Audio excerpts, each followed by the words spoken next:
The difference between winning and losing in the playoffs is very, very small. And if the Magic have to learn that lesson now, let them learn that lesson now, because it matters more how they respond Wednesday night. We'll break it all down after disappointing and sometimes frustrating loss to the Sacramento Kings on today's episode of Locked On Magic. You are Locked On Magic, your daily Orlando Magic podcast, part of the Locked On Podcast Network, your team every day.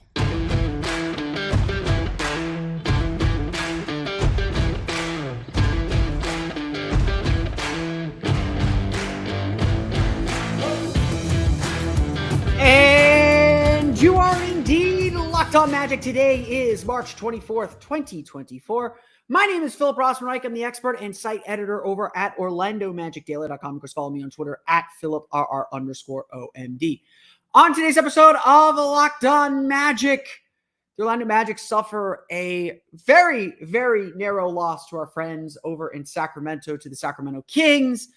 The call that decided the game, the shots that decided the game, the moments that decided the game are all relatively small. Why the margin for error in the playoffs is just really tiny, and why it matters more what the Magic do next. We're going to get to that coming up here in just a moment. Excuse me. But before we do that, we want to thank you again for making Locked On Magic part of your day every day, no matter when you listen to us, whether it's first thing in the morning, whether it's right when we upload. We truly appreciate you making Locked On Magic part of your day every day. Remember, there's a great Locked On podcast covering every single team in the NBA. Just search for Locked On and the team you're looking for, the Locked On Podcast Network. It's your team every day. This episode of Locked On Magic is brought to you by Prize Picks, the easiest and most exciting way to play daily fantasy sports. Go to prizepicks.com/LockedOnNBA and use code all lowercase LockedOnNBA for a first deposit match of up to $100. Okay. We'll get to the call. We'll get to all that. This was a playoff game. The Magic and the Kings played in what felt like a playoff game. And honestly, what felt like for the first time in a long time, the Magic playing a game that forced them to execute late. They had the game against the Jazz a few weeks ago where they had to execute late, but it feels like it's been a while since the Magic hit the last 2 minutes of a game, and the game was very much in the balance. It's felt like a while since we've sat here and said, okay, this is about late game execution. This is about closing the game out. And look, I want to say this. The Magic did a lot of things right. They were down by 5. They were down by 3. And they got Franz Wagner on a shot at the rim to cut the deficit to 1. They forced a miss from De'Aaron Fox on a 3. And then they got to the basket again on a Cole Anthony layup to take the lead by 1. Even the last play, which we'll get to here in a minute, the Magic executed and got the shots that they wanted. This is a game that was truly about little plays, truly about make or miss, the kinds of things that decide games between two evenly matched teams. You could flip a coin 100 times to represent the end of this game. And I know the Kings have beaten the Magic 6 straight times now, and the last 3 of the last 4 have been super close, 2 of them going to overtime. You could flip a coin on this game 100 times and it'll be 50-50. Like, that's the kind of game we're talking about. And that's what the playoffs are. Like, everything we do, everything we talk about, everything we try to learn about these games is about the playoffs. It's about how this team will react, how this team will respond, how this team will perform when the chips are down, when everything is on the table, when they have to win games to keep their season alive, to take control of their season. All of this stuff matters. And so, yes, this game turned on a soft foul with a questionable delay between the whistle and between the foul and the whistle. With 21 seconds left, Jalen Suggs does what he does. He got into De'Aaron Fox, knocked him a little bit off balance, backed off, and De'Aaron Fox eventually lost his balance, fell into the backcourt, and the refs, instead of calling a backcourt violation, called a foul. We will wait for the last 2-minute report to officially confirm that that was a foul or not. But really questionable call at a really critical moment. Personally, I think it was a very soft foul, but I think that if Fox had not fallen into the backcourt, they would have let it go. But the fact that he fell into the backcourt would have been a backcourt violation. The officials did not want to have that decide the game, and ended up deciding the game anyway. And so they gave the foul. Fox makes both free throws. Sacramento goes from down 1 to up 1. Orlando comes back and executes a play perfectly. They get the ball. They inbound the ball to Paolo Banchero in the post. He is doubled. He passes it immediately to Jalen Suggs. Suggs gets downhill to the paint, kicks out to Cole Anthony for 3. He's open. He misses. Jonathan Isaac tracks down the rebound, does exactly what you're supposed to do on offensive rebound. If you can't go up immediately, the defense is collapsed around you. Go back to the three-point line. All your best threes come off of offensive rebounds. Franz Wagner, short arms a 3, misses it off the front rim. Magic track down the rebound again, get it to Cole Anthony. Cole does a great shot fake, gets Domantas Sabonis to bite on him, gets to the basket, misses. Magic are down 1. They end up down 2 because Keon Ellis splits his free throws. Paolo, with 2 seconds left, Paolo misses a 3 at the buzzer, and that's game. Like, that kind of stuff you can live with.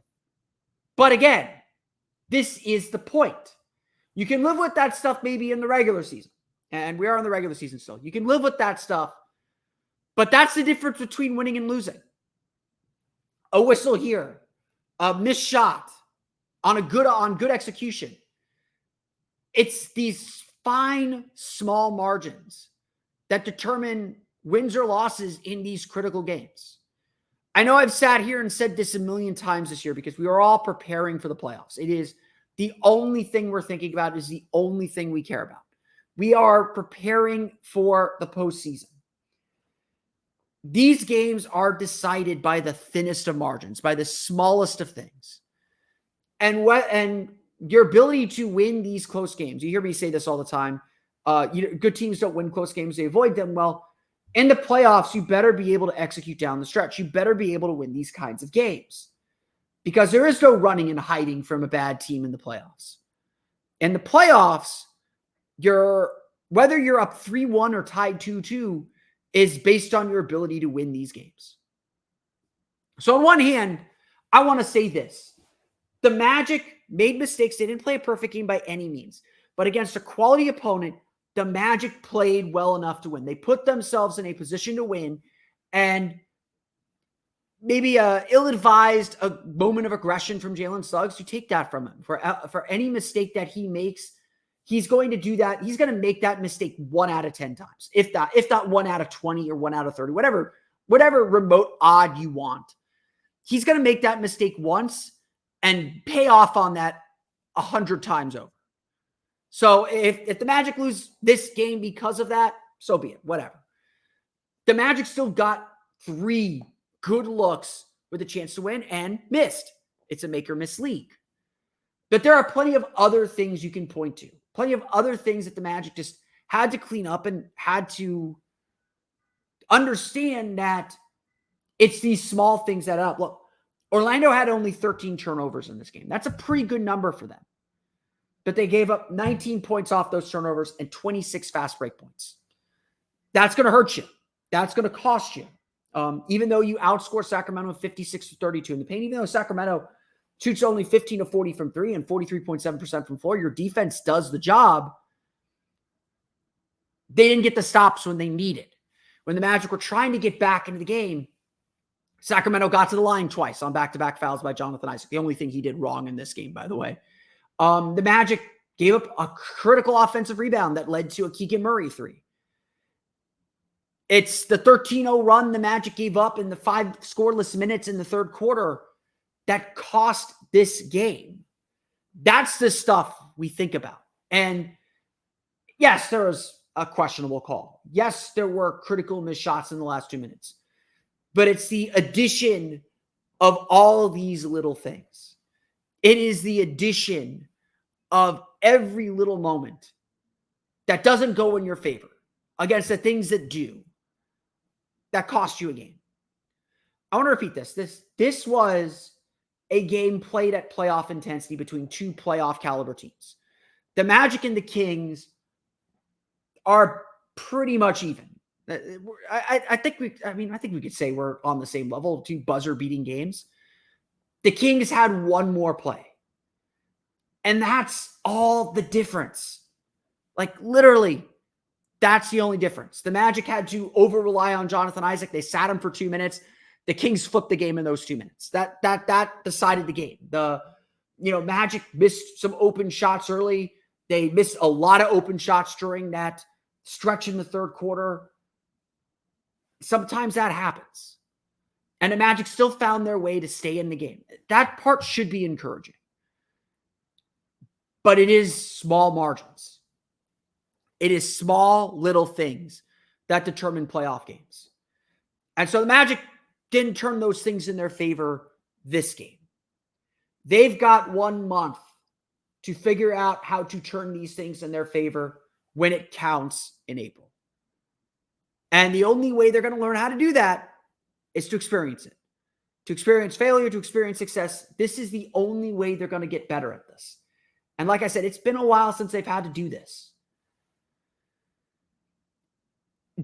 We're going to address these things again. We're going to get to the playoffs, and there's going to be close games. And their ability to win and close out these close games is going to determine their playoff success or failure. That's the thing. But it's not just about that. Because, I've seen a lot of the reactions. I've seen a lot of people thinking about this game. This game's done. And just like game 1 or game 2 will be done, what's going to matter is what they do next. We're going to go through the box score first, and then we'll talk about how this game fits into the bigger picture of the Magic's playoff preparations. We'll get to that coming up here in just a moment.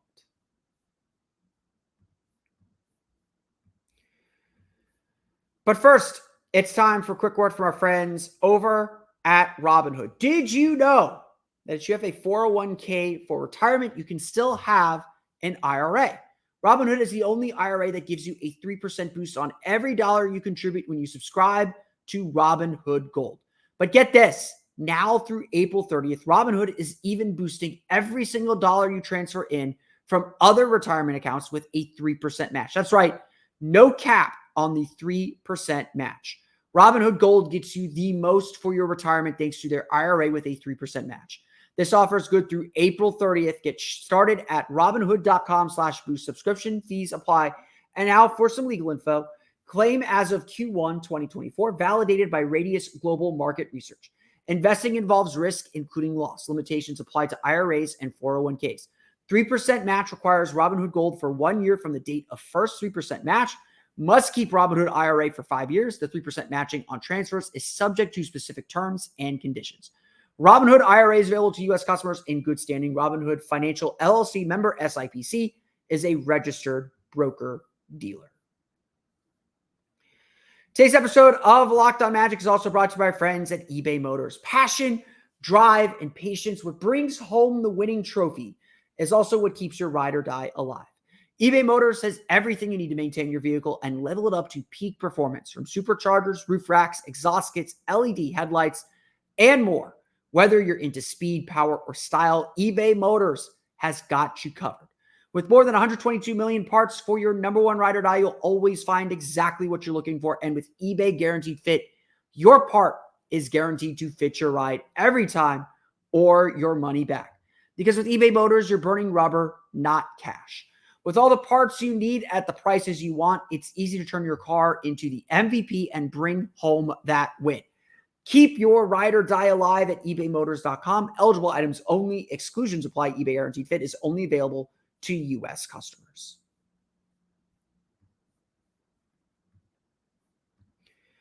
We want to thank you for making Locked On Magic part of your day. Every day, be sure to check out the Locked On Sports Day 24/7 streaming channel. Baseball season is in full swing. The MLB season preview was last Wednesday. You can check that out on the Locked On MLB channel, I'm pretty sure. But if you want the latest from around the diamond as the season gets ready to start, check out Locked On Sports Today. Locked On Sports Day 24/7 streaming channel is now on YouTube or the free Amazon Fire TV channels app.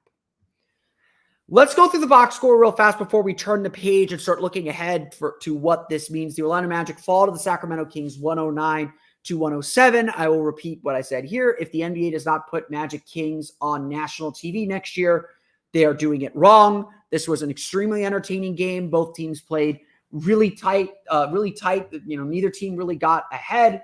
Orlando, I think, did have a chance to kind of blow this game open early in the third quarter. But like I said, they had a really rough stretch. They went scoreless for 5 minutes of game clock time. There might have been a game clock error in the game. They went scoreless for 5 minutes, gave up a 13-0 run, turned a 4-point lead into a 9-point deficit. They were able to erase that by the end of the quarter. Jalen Suggs hitting a huge three with the potential for a 4-point play. Missed a free throw. Darren Fox came down, hit a three to end the quarter, put the Kings, tied the game, and made this a 12-minute game. Again, you could feel the intensity and how much each team wanted this game. You tip your hat to the Sacramento Kings. They played a fantastic game.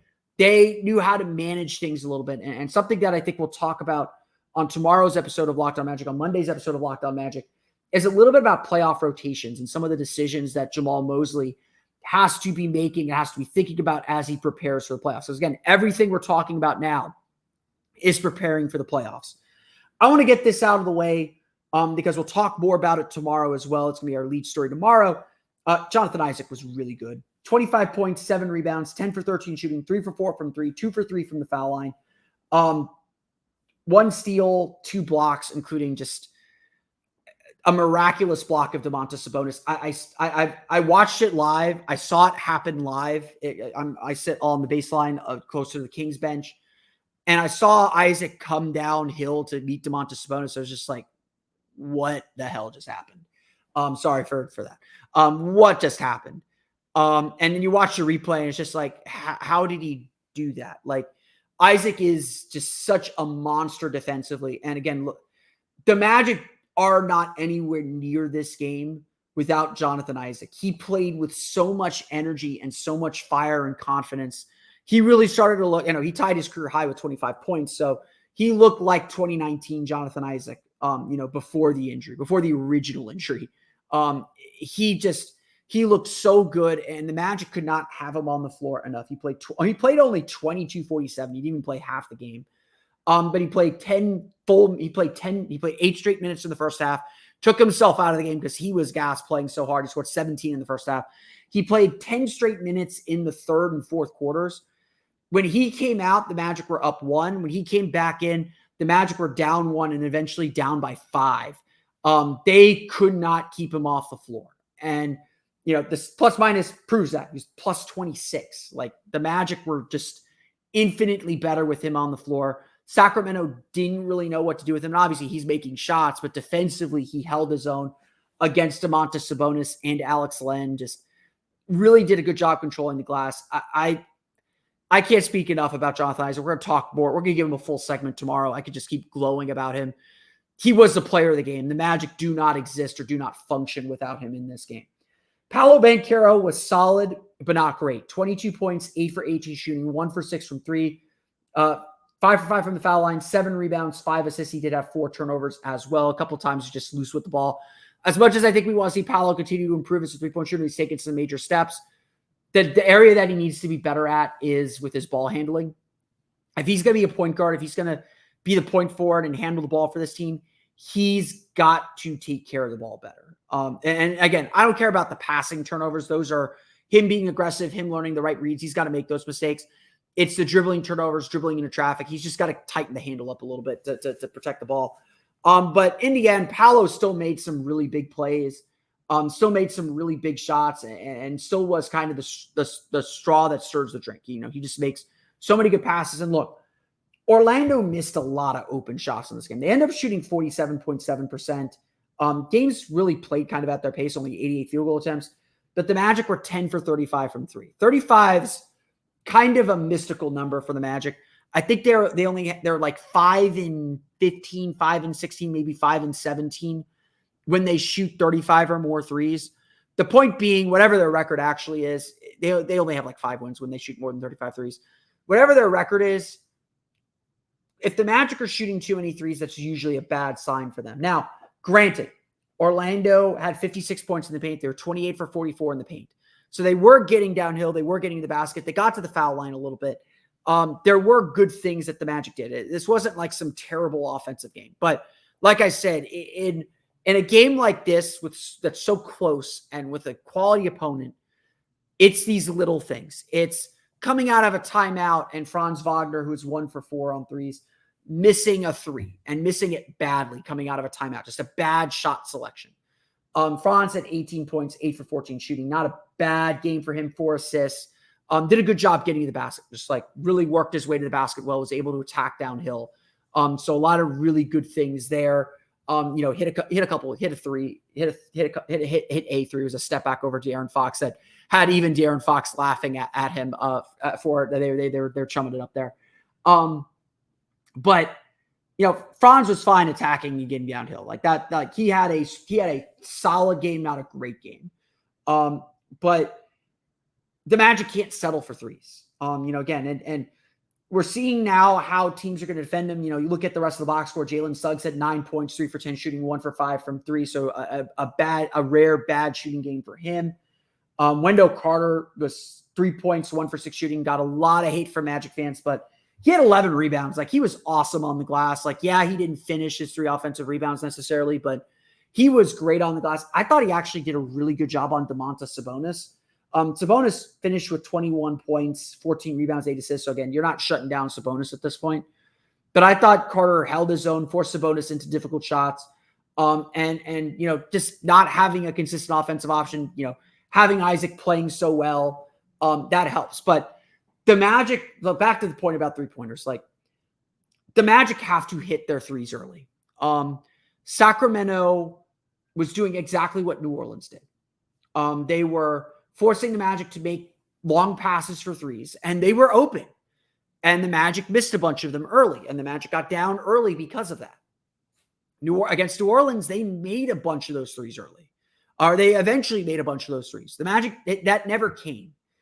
And, the Magic have to shoot those confidently when they come. But they got to know their butter is, their bread is buttered in the paint. They got to get downhill. They got to get penetration. They got to force collapses and closeouts. That's how they're going to score. And, it's disappointing. Caleb Houston got the start with Gary Harris out with a plantar fascia issue. Houston was 2 for 5. He made his first 3.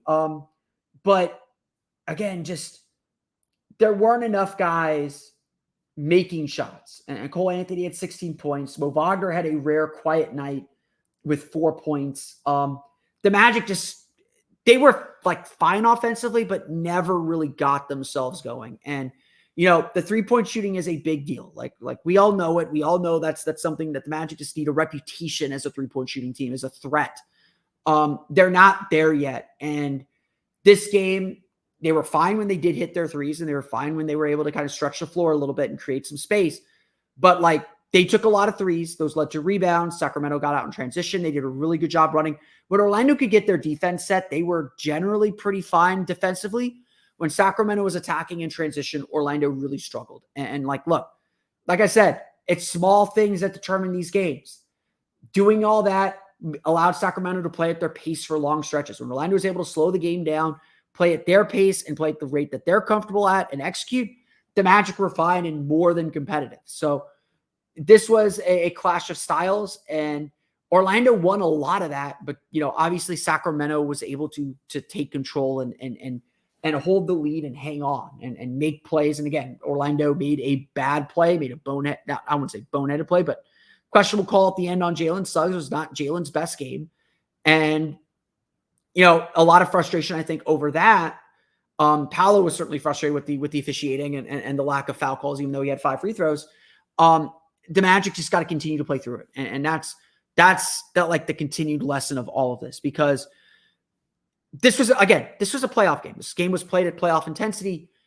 It's about how you respond, because this is the next point of practice for the Magic as they get ready for the postseason. How do you respond to a narrow loss like this that is determined on these margins?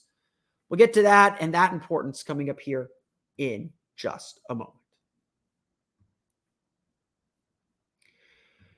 But first, it's time for a quick word for our friends over at PrizePicks. PrizePicks is America's #1 fantasy sports app with more than 3 million members. They are the easiest and most exciting way to play daily fantasy sports because it's just you against the numbers. No confusing salary cap, no giant player pools. All you have to do is pick more than or less than on 2 to 6 players, stat projections, and watch the winnings roll in. PrizePicks even offers injury insurance, so that your entries stay in play even if one of your players gets injured. For basketball, that means if you have a player who exits the game in the first half and does not return in the second, that player projection won't count against you and the rest of your entry stays live. PrizePicks is the only daily fantasy sports platform with an injury insurance policy. They offer quick withdrawals, easy gameplay, and an enormous selection of players and stat types. That's what makes PrizePicks the #1 daily fantasy sports app. Unfortunately, they are no longer available in Florida. That makes me a very sad panda because I love PrizePicks, and hopefully they will be back here in the state very, very soon. But if you have the access to PrizePicks, that is the game you should be playing.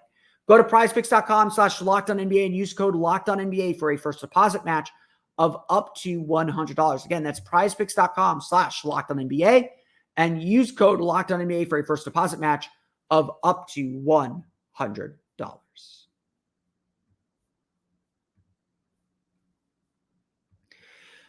Okay, like I said, everything we're thinking about and everything we're talking about at this point is about the playoffs. And so let's just recognize this one truth. You are going to lose in the playoffs. You're going to lose games exactly like this one, exactly like this game, on a questionable call, on a missed 3 at the buzzer, on a missed shot, on just a bad shooting night. You are going to have losses like this one against Sacramento in the playoffs. It could be game 1, it could be game 2, it could be game 3. It's going to happen. It happened in 2009. Glenn Davis hit the big shot in game 4 of the second round. LeBron hit the shot in game 2 of the Eastern Conference Finals. The Lakers won in overtime, off the missed goaltending on the alley-oop in game 2 of the NBA Finals. Even the great teams suffer losses like this one, where you look at these small things, where you say, if that call had gone our way, if that shot had gone in. As much as I think we want to be angry at the officiating and maybe be angry at the officiating or say all these things about this game, it's not a game that requires a lot of adjustment. Yes, the Magic could fine-tune their turnovers. Yes, the Magic need to make threes. But they're in the game, and frankly, they are a Jalen Suggs foul call away from probably winning it. With all due respect to De'Aaron Fox and how clutch he is as a player, the Magic are one make away from winning the game. That means they're tantalizingly close to winning. So it's not a time to panic. It's not a time to throw the baby out with the bathwater. But it is a time to understand an important lesson about the playoffs and preparing for the playoffs. And that's why this stretch is so important right now. Magic have a 4-game stretch here. Let's call it a mini playoff series where the Magic are playing 4 Western Conference playoff teams in a row. They beat New Orleans, rollicking good time, came back on Saturday against the Kings, trying to do a lot of the same things and finding that they couldn't. So now you have to find a new way to score. Now you have to find a new way to execute. Credit to them. They gave up a 13-0 run over 5 minutes. It could have been a lot worse. They still found themselves in the game and fought their way back. So I'm not going to sit here and say I'm worried about the Magic. I am not worried about the Magic. I am very confident, especially with 2 days of practice. They're off Sunday. I am very confident the Magic are going to get back to work, internalize these lessons, and apply them the next time because they've done that all year long. This has been a group that is, yes, short on experience, and it shows sometimes, but they internalize their experiences very, very well, and they apply them the next time out. We saw that against New Orleans, frankly, on Thursday. We will see that the next time out because that's what matters. So what? You lost a playoff game. You're 1-1 in the series. How do you respond to make sure that it becomes a 2-1 series? How are the Magic going to respond Wednesday night against the Golden State Warriors to make this 2-1 over this 4-game stretch, to make sure that they get 2 of these all-important games against Western Conference playoff teams and make sure that this homestand is a huge success. Are they going to take care of that business? Are they going to learn about the turnovers and all this stuff? That's the measure of a playoff team. That's the measure of whether you're successful in the playoffs, because everybody loses close games in the playoffs. It happens. You get 7 games, you're going to get nicked once or twice. And you got to be able to flush it quickly, understand and learn what needs to improve, and come back the next game ready to execute, ready to play, to ensure that that loss doesn't become 2. I don't know what record the Magic are going to finish with, but I'll tell you this. The Magic should have 1 goal the rest of the season, because this 1 goal is probably the biggest key to success. Don't lose 2 consecutive games the rest of the season. How's that for a goal? Because in the playoffs, you lose 2 consecutive games. Now you're in trouble. Now you're down 3-1 instead of tied 2-2. Being able to find ways to get wins, being able to adjust and grow from your losses, being able to put your losses aside, that's what matters. So this game Saturday is done. If you're upset with Wendell Carter, didn't think he played great, whatever. Jonathan Isaac, you're back to 0. 25 points, doesn't matter. Back to 0. Paolo Banchero, another opportunity to be great. Franz Wagner, another opportunity to get his 3-pointers right. Another opportunity to reduce turnovers. Every game is a new opportunity, even in the playoffs, even when you're playing the same opponent over and over and over and over again. Because what has to happen now, what has to happen next for the Magic, they have to go back out there and do it again. They have to go back out there and respond now. They've been beat. They've been punched in the mouth. Are they going to rest on their laurels and ease back into things? Or are they going to come out firing and saying, okay, you punched us, we'll punch back. And we'll execute and learn and get it this time. That's playoff basketball. Frankly, all the adjustments are a little bit overblown, to be honest. Like it's not one thing. It's not something that happens game to game. It's moment to moment. It's about how you respond to how teams are defending you and how you make plays, because results matter. I'm not going to sit here and celebrate a close loss because results matter. The Magic need to win these kinds of games, but I'd rather lose them now and learn this lesson than lose them in April, because in April, it's going to count. And the Magic need to know to make these little plays to win these games, just like they're going to need to know when they play the Warriors on Friday. Yes, the Warriors will be on a back-to-back coming from Miami. When they play the Warriors on Wednesday, they're going to need to know we can't lose. We've got to be the aggressors. We've got to be assertive.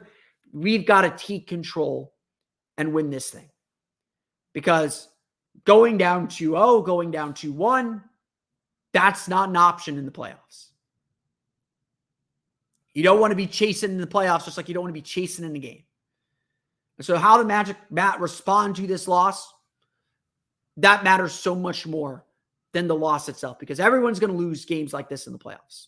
Made a shot, made a call, whatever. Stuff that's out of your control. The Magic now have to respond and make sure one loss doesn't become 2, because that's the key to victory in the playoffs.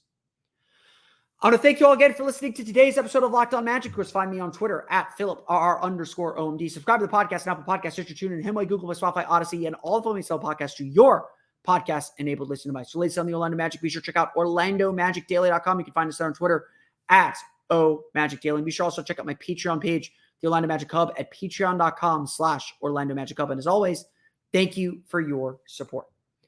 Now that you've done this to us, be sure to check out Locked On Sports Today, the 24/7 streaming channel on YouTube, and now on Amazon Fire TV and the free Fire TV channels app.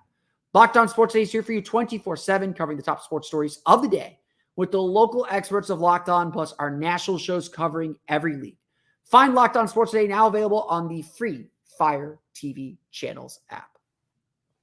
That's going to do it for me today, though. I want to thank you all again for listening to today's episode of Locked On Magic. On our next episode, we will dive deeper into Jonathan Isaac's performance and his performance of late. These 25 points didn't come from nowhere. It's been something that's actually been building for a while. But Jonathan Isaac is so important to the Magic and their playoff chase. We'll get to that on our next episode of Locked On Magic. But until then, for Orlando Magic Daily and Locked On Magic, this has been Phil Rossman-Reich. We'll see you all again next time for another episode of Locked On Magic.